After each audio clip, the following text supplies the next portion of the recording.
Alam mo, mahirap magmahal ng taong alam mong hindi dapat. Pero minsan, kahit gaano mo pilitin pigilan, ang puso, hindi mo kayang kontrolin. Kahit alam mong mali, kahit alam mong masasaktan ka sa dulo, pinipili mo pa rin siyang mahalin. Bakit? Dahil sa kanya mo naramdaman ang totoo. Sa kanya mo nakita ang dahilan kung bakit muli kang ngumiti kahit sandali lang. Pero tandaan mo, hindi lahat ng pagmamahal ay kailangang ipilit.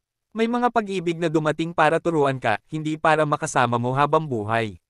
May mga tao na itinadhana mong makilala, pero hindi para maging kayo. At minsan, iyon ang pinakamasakit na aral ng pag-ibig. Yung maramdaman mo ang sobrang saya sa isang taong hindi mo pwedeng ipaglaban.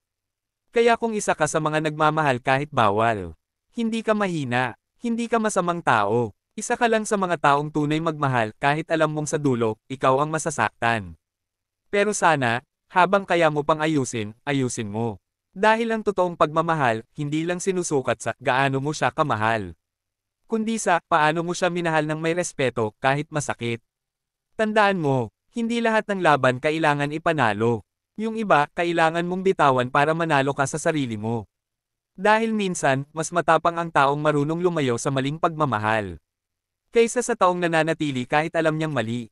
Pero kung sakaling hindi mo pa kayang bitawan, kung gusto mo palang ilabas lahat ng nararamdaman mo, mahalin mo siya ng tahimik, ng may dasal, at ng walang sinisira. Dahil ang tunay na pag-ibig, marunong maghintay.